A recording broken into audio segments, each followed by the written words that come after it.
Comme Fred et George, ils n'ont jamais vu un certain Pedro Pettigrew dormir avec Ron toutes ces années sur la carte du maraudeur. Pourquoi Voldemort n'a-t-il jamais fait un serment inviolable avec les Mange-Morts pour ne jamais être trahi? Pourquoi n'utilise-t-il pas le Veritaserum lors des procès? Pourquoi Harry ne voit-il pas les Sombrales depuis toujours, puisqu'il a vu sa mère mourir quand il était bébé? Et pourquoi les Potter n'étaient-ils pas eux-mêmes les gardiens de leurs propres secrets? Aujourd'hui, je vais parler un peu de ces soi-disant incohérences dans l'histoire de Harry Potter qui ont été relevées par une page sur Instagram.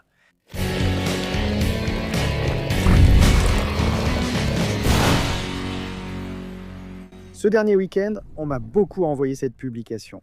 Et même si j'ai déjà parlé de l'une ou l'autre spécifiquement, je suis sûr que je les ai toutes abordées. J'ai déjà abordé ces sujets dans plusieurs vidéos sur la chaîne, mais comme on m'en a beaucoup parlé sur Instagram, j'ai décidé de faire une vidéo qui regroupe tout et y répond. La publication de la page est la suivante.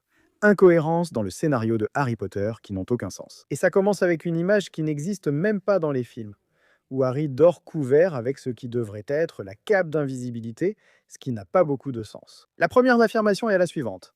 Fred et George Weasley ont possédé la carte du maraudeur pendant des années avant de la donner à Harry. La carte montre l'emplacement de toutes les personnes à Poudlard. Mais ils n'ont jamais remarqué que leur frère, Ron, dormait dans la même chambre qu'un homme appelé Peter Pettigrew chaque nuit. C'est une question tout à fait valable. Je ne pense pas que ce soit une interrogation qui n'ait pas de sens. Elle en a vraiment. Mais cette question, l'auteur elle-même, J.K. Rowling, y a déjà répondu. D'abord, Fred et George s'en fichaient complètement, ils ne faisaient pas attention à Ron. Sur la carte du maraudeur d'ailleurs, la dernière chose qu'ils regarderaient serait le dortoir de Gryffondor sur la carte du maraudeur. Ils regardaient les passages secrets de Poudlard. Ils regardaient simplement où était Rusard, s'il était dans les parages ou non. Et il faut rappeler que Fred et George ont récupéré la carte du maraudeur dans le bureau de Rusard. Lors de leur première année, n'est-ce pas? C'est-à-dire, quand Harry entre à l'école, lors de sa première année, les jumeaux sont en troisième année. Donc en 3 ans, ils ont dû examiner cette carte de fond en comble. Donc il est très probable qu'ils utilisaient la carte pour voir d'autres choses et non pas pour surveiller la salle commune de Gryffondor. Surtout à ce moment-là où Harry et Ron entrent à Poudlard, n'est-ce pas? Et alors, Ron entre à Poudlard avec Croutard, parce que mec, ils connaissaient déjà tout ça par cœur, ils avaient déjà la carte depuis 3 ans. Donc peut-être qu'ils ont pu regarder la carte et voir le nom de Peter Pettigrew. Peut-être que ça ne signifiait rien pour eux, car ils ne savaient pas, et parfois, ils l'ont même vu. Mais Ron n'était pas toujours avec lui, parce que Croutard, il se baladait parfois dans Poudlard, il n'était pas non plus collé à Ron 100% du temps. Tu penses que Queudver, déguisé en Croutard, pendant tout ce temps où il pensait être en sécurité là, caché comme un rat, il ne sortait pas la nuit pour se balader à Poudlard comme une petite souris. Bien sûr qu'il sortait, mec. Et puis en arrivant en troisième année, Fred et George donnent la carte à Harry. Et c'est là que le nom de Peter Pettigrew est le plus présent, tu vois, mais il ne regarde même pas la carte, parce qu'elle est déjà avec Harry, tu comprends? Harry n'en avait aucune idée. Harry ne voit pas non plus le nom de Peter Pettigrew sur la carte. D'accord? Ça n'arrive que dans le film. Harry ne voit pas le nom de Peter Pettigrew sur la carte. Lupin le voit et va donc à la cabane hurlante pour aider Harry. La deuxième incohérence signalée est que les Sombrales sont invisibles pour toute personne qui n'a pas été témoin de la mort. Harry a vu sa mère mourir bébé, mais ne voyait pas les Sombrales tirer les calèches de Poudlard. Ce n'est qu'après la mort de Cédric Diggory, en 5e année, qu'il a pu les voir. C'est aussi une question valable, mais rappelons-nous une chose ici. De quoi te souviens-tu de ta vie? Quand tu avais 1 an et 3 mois, Harry avait cet âge quand il a vu sa mère attaquer.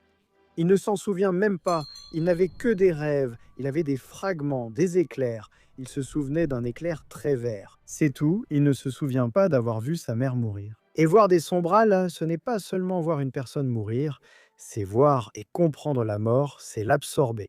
On dit aussi, il a vu Quirrell mourir, non? Mais sa première année, il était évanoui, il ne l'a pas vu mourir. Donc quand il assiste à la mort de Cédric, et c'est tellement vrai qu'il ne voit pas les Sombrales quand il part, à la fin de l'année, il ne les voit pas. Il ne les voit que quand il revient l'année suivante, après les vacances. N'est-ce pas, dans ce cas, parce qu'il lui faut du temps pour comprendre, pour digérer tout ça, donc c'est pour ça que le Sombral apparaît. Pour ceux qui ont vécu cette expérience, ce n'est pas juste voir mourir quelqu'un. L'image suivante le montre. Je vais lire exactement comme c'est écrit. D'accord? Le vif d'or, le Golden Snitch, vaut 150 points et met fin au match lorsqu'il est attrapé. Cette règle rend les efforts des autres joueurs, qui ne marquent que 10 points, par but presque totalement insignifiant pour le résultat du match. Mec, je ne pense tout simplement pas, d'accord? Je ne pense pas que le point marqué par les buteurs soit insignifiant. D'autant plus que le Quidditch est un jeu très dynamique. Pendant que nous avons 3 buteurs qui essaient de marquer des buts, nous avons 2 batteurs qui frappent, empêchant les buts de se produire en même temps. Attraper le vif d'or, ce n'est pas quelque chose de facile, ce n'est pas quelque chose de simple. D'abord, localiser le vif d'or, ce n'est pas si simple. Genre, le match commence. Ah, le vif d'or est là, je vais le prendre. Ce n'est pas comme ça. Le vif d'or est très rapide, il est très agile, il est difficile à voir, difficile à localiser. Donc, les points en réalité sont bien moindres. Tu vois, 150 points, qui est la plus grande récompense pour attraper le Dix pour chaque but. Mais ce qui compte dans le jeu, ce n'est pas simplement que le gars attrape le vif d'or. Et c'est fini. Parce que si l'équipe adverse gagne par 200 points à 30 par exemple, et que l'équipe qui perd attrape le vif d'or, ça ne veut pas dire qu'ils ont gagné le match. Non, ils auront 180 points parce qu'ils ont 150. Ils avaient 30 et ont gagné 150. Donc ils auront 180 points. Et l'équipe qui avait 200 points va gagner le match. Le vif d'or donne 150 points et termine le match. Mais il ne donne pas la victoire à l'équipe. C'est pour ça qu'il y a les batteurs qui restent là, essayant d'empêcher les gars de marquer des buts. C'est pour ça que les batteurs lancent aussi le cognard sur l'attrapeur. Donc le jeu est très dynamique à cet égard. Et les gens, les joueurs, ils le savent. Regarde, on doit marquer au moins plus de 150 points pour que le match commence à compter. La différence doit compter, tu comprends. Le jeu repose déjà là-dessus, les joueurs savent qu'ils doivent le faire, donc je ne vois pas pourquoi ce serait une faille. Évidemment, ce n'est pas seulement un sport de sorcier, c'est différent d'un sport ordinaire qui existerait, évidemment, non? D'ailleurs, le vif d'or a été ajouté plus tard dans les matchs de Quidditch. Il n'existait pas au début. Avant le vif d'or, il y avait le Pomorin doré, et le Pomorin doré ne faisait pas non plus partie du Quidditch au début de ce sport. Ce qui s'est passé, c'est que Barbaros Braid, qui était le chef du Conseil des sorciers à l'époque, a lâché un Pomorin doré pendant un match. Et il a offert 150 galions à celui qui attraperait la petite créature. Et c'est de là que vient le score du vif d'or après ça, n'est-ce pas? Les Pomorins dorés ont commencé à être utilisés dans les matchs de Quidditch. On a créé le poste de chasseur, qui était venu avant celui d'attrapeur, n'est-ce pas? Et le chasseur était responsable de capturer le Pomorin doré.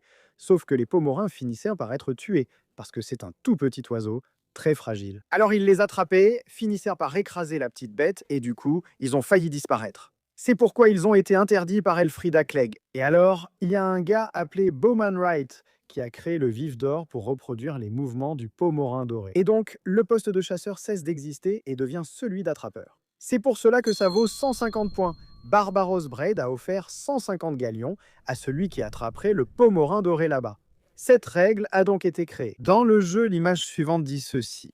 O Veritaserum é uma poderosa poção da verdade, mas raramente é usado no sistema legal bruxo. Son utilisation aurait pu facilement résoudre de nombreux cas, y compris l'innocentation de Sirius Black et l'identification des mange-morts, rendant ainsi de nombreux éléments de l'intrigue inutiles. Regarde, la Veritaserum est une potion vraiment puissante, mais elle n'est pas absolue. Tout d'abord, elle peut être contournée, elle n'est pas utilisée par des moyens légaux, justement parce que c'est une potion qui peut être contournée. Et il est très important de se rappeler que la vérité est relative. Ah non, Kako, la vérité est absolue, ce qui est vrai, d'accord? Sauf que, dans le cas d'un individu qui dit la vérité, elle est relative. Parce que si le sorcier a été trompé par un sort pour croire que quelque chose est vrai, la potion va faire en sorte qu'il dise ce qu'il croit être la vérité. D'ailleurs, quand Barto Crouch Jr. est interrogé là-bas par Dumbledore, quand il lui administre le Veritaserum, alors qu'il est inconscient, il verse le Veritaserum dans sa bouche, il le réveille pour qu'il témoigne, et tout ça. Il parle de l'influence du Veritaserum, et Fudge prend la parole. Il croit que c'est vrai, il croit que Voldemort est revenu, donc c'est pour ça qu'il dit que c'est vrai. Donc, le Veritaserum est une potion puissante, oui, mais elle peut être contournée par des sorciers capables de le faire, et aussi elle peut faire en sorte qu'une personne qui a été confondue dise exactement ce qu'elle croit être vrai, et pas forcément la vérité. Et celle-ci dit ceci, Voldemort craint constamment la trahison de ses mange-morts, mais il ne craint pas la mort, le serment inviolable. C'est un contrat magique, contraignant, qui tue celui qui le brise. Et c'est une grande faille dans l'intrigue que Voldemort n'ait jamais forcé ses partisans à en faire un pour garantir leur loyauté absolue. Franchement, désolé, mais la personne qui a écrit ça n'a vraiment soit pas lu les livres, soit n'a pas compris la construction des personnages. Parce que Voldemort est quelqu'un qui ne considère même pas la possibilité d'être trahi, il n'envisage absolument pas d'être trahi. Parce que les Mangemorts, ses partisans le craignaient. Et il le savait, la terreur était sa façon de gérer les choses. Les gens avaient peur de Voldemort. Pour lui, personne ne serait même capable de le tromper. Il est tellement égocentrique, il est tellement égoïste, il est tellement arrogant qu'il pense que personne ne pourrait jamais le tromper. Le duper ou le prendre pour un idiot, lui mentir, d'autant plus qu'il est un excellent legilimens, n'est-ce pas? Il arrive à pénétrer l'esprit des gens et à voir qui lui ment ou non. Dans le cas de Severus Rogue, Rogue a trompé Voldemort, c'est ça. Il était un excellent occlument, un excellent occlument. Et Voldemort faisait confiance à Severus Rogue, il lui faisait tellement confiance qu'il ne tue Rogue qu'à la fin, parce qu'il croyait que Severus Rogue était le véritable maître de la baguette. Des baguettes, pas parce qu'il se méfiait de Rogue ou quoi que ce soit de ce genre. Et Voldemort ne craignait certainement pas constamment la trahison de ses mange-morts, car ses méthodes consistaient à torturer et tuer ceux qu'il trahissait. Donc il savait que trahir Voldemort équivalait à la condamnation d'un serment inviolable. Alors pourquoi en faire un s'il en subissait déjà les conséquences? Chez ses partisans, ses mange-morts, c'était une preuve qu'il ne faisait pas confiance, qu'il ne faisait confiance qu'à sa propre grandeur, qu'il faisait aveuglément confiance à Harry Potter et à la pierre philosophale. Le professeur Quirrell annonce qu'il y a un troll dans les cachots. Dumbledore ordonne alors aux élèves de retourner dans leur dortoir. Cependant, le dortoir de Serpentard se trouve dans les cachots, ce qui signifie qu'il les a envoyés directement vers le danger. Ce point ici est tout simplement: je ne supporte pas que, pendant que je regarde, que je lis la publication, je lis aussi les commentaires. Alors, il y a une personne qui a commenté, genre la personne qui a fait ce post est nulle, mais bon, les gens sont durs aussi, non? Ce n'est pas nécessaire, mec, ici, tout simplement. Dumbledore parle. Préfecte, emmenez les élèves dans leur salle commune. Professeur, venez avec moi jusqu'au cachot. Il n'envoyait pas simplement les élèves de Serpentard dans les cachots, parce qu'il y avait un troll là-bas, et puis tant pis, lui et les autres professeurs allaient jusqu'au cachot. Ils allaient là où se trouvait le troll. Donc je ne comprends pas que cela soit soulevé comme une incohérence, vraiment. Je ne comprends pas, d'accord. Les élèves de Serpentard, leur salle commune se trouve dans les cachots, et le troll était aussi sorti des cachots. Dumbledore et les professeurs vont là où le troll a été signalé. Pourquoi les élèves de Serpentard étaient-ils alors en danger? Dans ce cas, celle-ci, j'ai déjà vu plus d'une personne en parler aussi. Les Potter ont utilisé le sortilège de Fidelius pour se cacher de Voldemort, avec Peter Pettigrew comme gardien du secret. C'est un gros trou dans l'intrigue. Pourquoi n'ont-ils pas simplement choisi l'un d'eux-mêmes comme gardien du secret, comme l'a fait Gilly Slay avec la cabane des coquillages, ce qui aurait garanti leur sécurité? En fait, les Potter auraient pu, ou James aurait pu faire le secret avec Lily, ou l'un avec l'autre, en effet, ils auraient pu. Le problème, c'est que vous oubliez quelque chose. Celui qui a fait cela n'a peut-être pas compris, et celui qui soulève cette question ne comprend peut-être pas que la confiance que James avait en ses amis était quelque chose, c'était la chose la plus précieuse à ce moment-là, tu vois. La confiance était la chose la plus précieuse. Donc, le fait qu'il envisage d'être le gardien du secret parce qu'il se méfiait de l'un de ses amis, c'était quelque chose de totalement impensable. Pour Thiago, il faisait une confiance aveugle à ses amis, ce qui, oui, en fait, a fini par lui coûter la vie, ainsi qu'à Lilian. Mais c'était ça, Thiago, c'était la personne qu'il était. C'est comme ça qu'il a été construit, il a été façonné de cette manière, donc ce n'est pas une incohérence. Si c'était une autre personne, un autre personnage, d'accord, mais il faut comprendre la personnalité de ce personnage, les caractéristiques de ce personnage pour simplement dire « Ah non, ça, c'est une incohérence ». Eh bien, Dumbledore lui-même le dit, quand Harry, à la fin du prisonnier d'Azkaban, Harry est un peu abattu, n'est-ce pas? Et il dit « Ah, tout ce que j'ai fait n'a servi à rien, n'est-ce pas? Peter Pettigrew s'est échappé. Je n'aurais pas dû le laisser en vie, n'est-ce pas? Je n'aurais pas dû lui épargner la vie. » Et Dumbledore dit « Harry, ton père aurait pardonné Pettigrew, il aurait épargné la vie de Pettigrew, c'est-à-dire, il aurait épargné la vie du gars qui l'a trahi. » Donc, cette personne qui était James, tu comprends, cette personne, il faisait vraiment confiance à ses amis. Ce n'est pas une incohérence, c'est comme ça que le personnage a été construit. Maintenant, celui-ci est vraiment bon. Je vais lire comme c'est écrit, parce que j'ai même fait un commentaire sur cette publication à propos de ce nom, parce que c'était vraiment bien. Hermione reçoit un tournesol du temps. Qu'est-ce qu'un tournesol du temps? Ce serait un retourneur de temps, non? Mais je ne sais pas ce que la personne a fait. Elle a traduit ça avec l'intelligence artificielle. Qu'est-ce qui s'est passé? Enfin, toutes les images sont créées avec l'intelligence artificielle dans ce post, non? Mais je ne sais pas si la personne a traduit avec l'intelligence artificielle ou si elle a demandé à ChatGPT ou à une autre intelligence artificielle de dire ça. Genre, dis-moi les incohérences de Harry Potter, et elle a simplement mis ça sur la page. Je pense que ça doit être le cas. Hermione reçoit un retourneur de temps en troisième année, juste pour assister à plus de cours. C'est une incohérence majeure dans l'intrigue qu'un objet magique aussi puissant, capable de changer l'histoire, ait été utilisé pour quelque chose d'aussi trivial, au lieu de combattre Voldemort ou de sauver des vies. À ce stade, je dois admettre que l'utilisation du retourneur de temps pour permettre à Hermione d'assister à plus de cours est vraiment quelque chose d'assez insensé. D'ailleurs, moi, j'en parle dans mon épisode sur les choses qui n'ont pas de sens. Harry Potter, le fait que ce soit un objet très puissant. Et puis, là, à Poudlard, ils disent «Ah non, on va laisser Hermione l'utiliser parce que, franchement, la fille est tellement appliquée. Elle le veut vraiment. Tu vois, elle n'a pas...» Pour moi, franchement, je comprends, mais pour moi, ça n'a aucun sens de donner un objet aussi puissant juste à Hermione.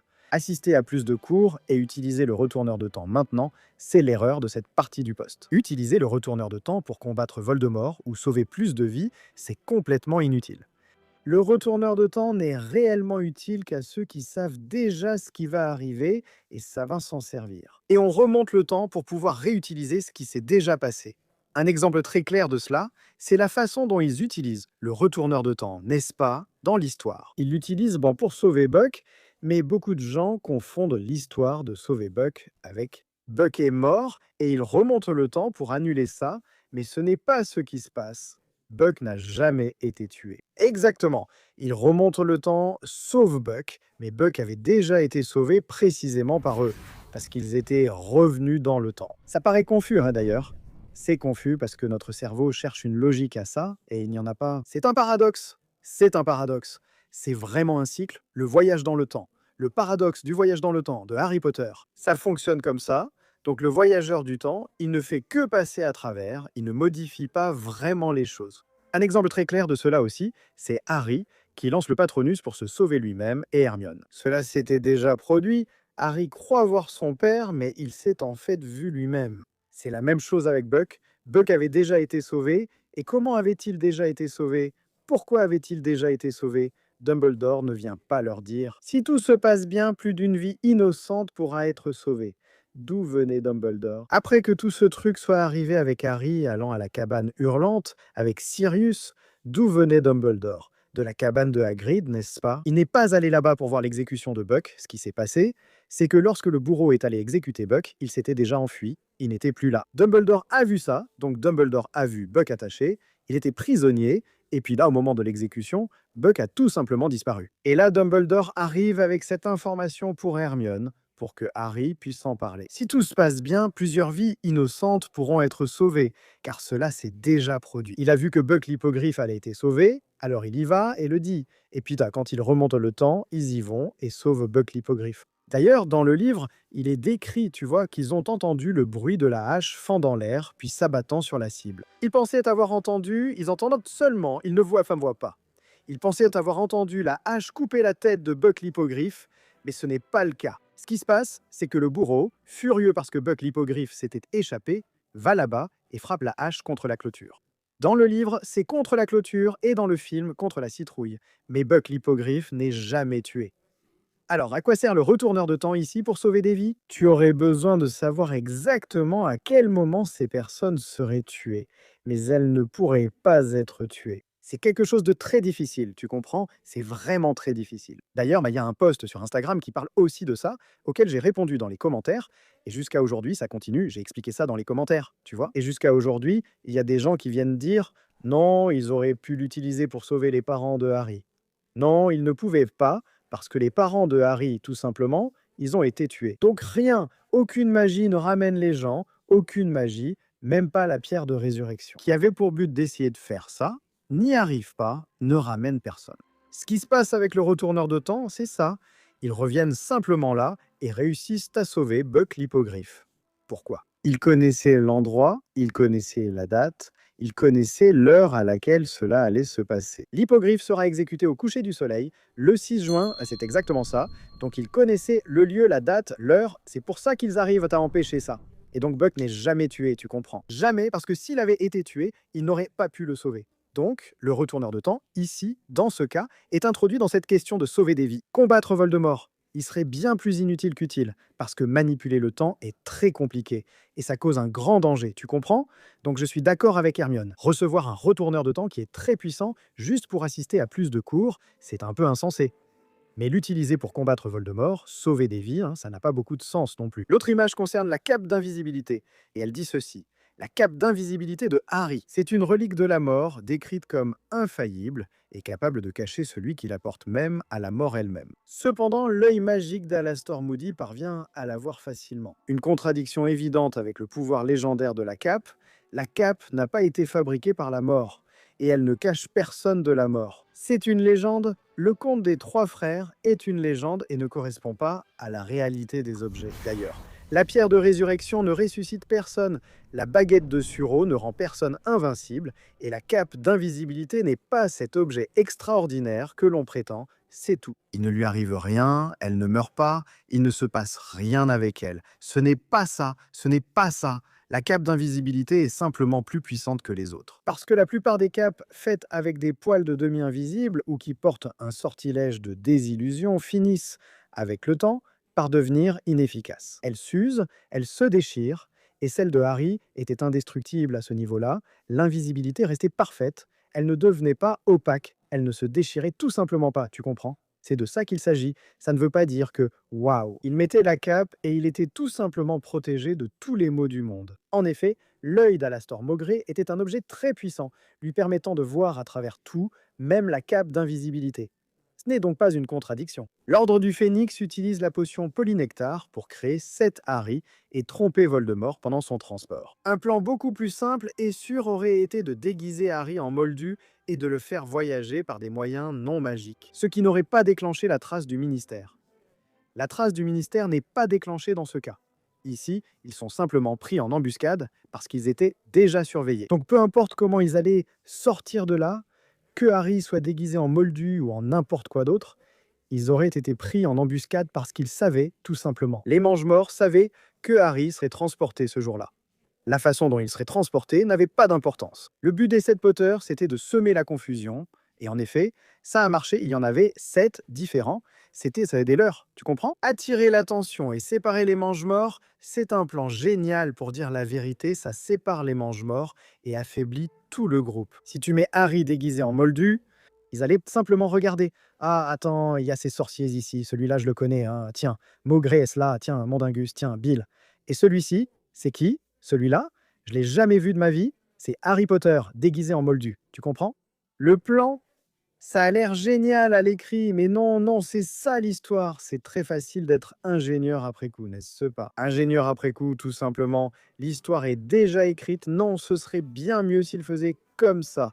Mais ici, ça ne changerait rien. Parce que ce qui se passe, c'est qu'ils étaient déjà pris en embuscade. Ils allaient d'être pris en embuscade de toute façon. Le fait qu'ils soient déguisés comme ça, de cette façon, déguisés en 7 Harry, c'était justement le plan pour, en cas d'embuscade, gagner plus de temps pour emmener Harry en sécurité. C'était le dernier, c'était le dernier. Ensuite, il signale le poste ici. Nous expliquons quelque chose de nouveau tous les jours. Ça ne veut pas dire que c'est juste, c'est nouveau, mais ça ne veut pas dire que c'est juste. Enfin, les gars, voilà les incohérences du scénario. J'aime beaucoup échanger des idées sur ces perceptions ici, parce que ça devient un effet Mandela. Les gens répètent, répètent, répètent, jusqu'à ce que ça devienne la vérité, alors qu'en réalité, ce n'est pas le cas. Tu comprends vraiment? Ce ne sont pas. Je ne vais pas dire que ce ne sont pas des questions valables. Ce sont des questions valables? Oui, mais ce ne sont pas des incohérences. Elles ont une explication, elles ont une raison, elles ont du sens. Si tu ne comprends pas ça, si tu regardes ça directement et que tu ne comprends pas, ça ne veut pas dire que c'est une incohérence. Ça veut juste dire que tu n'as pas compris. D'accord? Et les commentaires? Eh bien, il y a eu un commentaire d'une jeune femme ici qui a écrit un long texte en réfutant chacun des points, n'est-ce pas, que les images évoquent. Le commentaire a presque 5000 likes. Oh, diva patiente, qui est allée là-bas et a tout bien écrit. Mais les gens aussi. Tu vois, les gens sont durs, non? L'auteur de ce post ne comprend rien. Tout est dans les livres. Il s'est juste basé sur les films. J'ai remarqué plusieurs incohérences de scénario dans cette publication, et ce commentaire est le meilleur à ce sujet. En résumé, as-tu trouvé une incohérence là-dedans? T'es-tu déjà dit? Ça n'a vraiment aucun sens. Si vous voulez voir une vidéo que j'ai faite, ici, je ne sais pas si tu viens d'arriver. J'ai fait une vidéo sur des choses que je trouve qui n'ont pas de sens dans les livres de Harry Potter. Il y a la playlist là, n'hésite pas à regarder. À ne pas être d'accord aussi, tu peux. Évidemment, parce que ce que je dis ici, je ne détiens pas la vérité, d'accord? Encore moins je ne suis le propriétaire de Harry Potter. Je n'ai même pas écrit l'histoire. J'ai mes propres interprétations. Il y a des interprétations qui sont ouvertes, tu vois, qui ne dépendent pas vraiment des faits. Il y a des faits, tu vois, et ce que j'ai expliqué ici en sont même confirmés par l'auteur elle-même. D'ailleurs, celle du Sombral, elle-même a répondu, celle du Vif d'Or, elle a répondu, celle de Ron, elle a répondu. Tu vois? Celle de Thiago, elle a aussi répondu, hein, donc ce sont des choses auxquelles elle-même a répondu. Le chemin qu'elle a suivi là pour créer l'histoire, tu comprends? Donc c'est ça. J'espère que cet épisode vous a plu. Si oui, mettez un like, abonnez-vous. Au Chaudron Baveur, rendez-vous au prochain épisode. Et d'ici là, Maléfice terminé.